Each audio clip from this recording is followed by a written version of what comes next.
മഞ്ജുളാലിൽ ചിറക് വിരിച്ച് വെങ്കല ഗരുഡൻ. ഗുരുവായൂരിന്റെ മുഖമുദ്രയായ മഞ്ജുളാലിൽ 20 അടി വീതിയും 8 അടി ഉയരവുമുള്ള ഗരുഡന്റെ ശില്പമാണ് പ്രതിഷ്ഠിച്ചത്. പയ്യന്നൂർ സ്വദേശി ഉണ്ണിക്കാനായിയാണ് ശില്പം നിർമ്മിച്ചത്. Devaswom chairman doctor V K Vijayan ശില്പ സമർപ്പണം നിർവഹിച്ചു. ഈ വാർത്തയോടുകൂടി ബുള്ളറ്റിൻ പൂർണ്ണമാവുകയാണ്. മിഡ് ന്യൂസിൽ അല്പസമയത്തിനകം കാവ്യചേരും. നമസ്കാരം.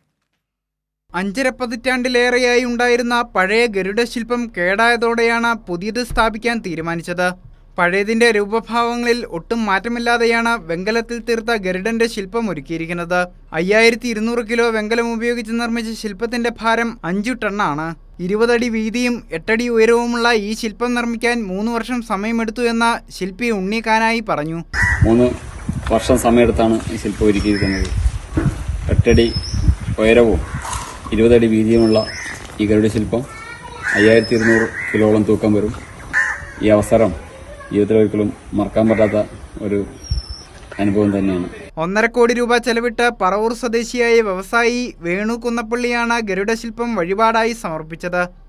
മഞ്ജുളാൽ തറയിൽ തന്ത്രി ചെന്നാസ് ദിനേശൻ നമ്പൂതിരിപ്പാട് ദീപം കൊളുത്തിയ ശേഷം ദേവസ്വം ചെയർമാൻ സമർപ്പണം നിർവഹിച്ചു. കൈരളി ന്യൂസ്, തൃശൂർ.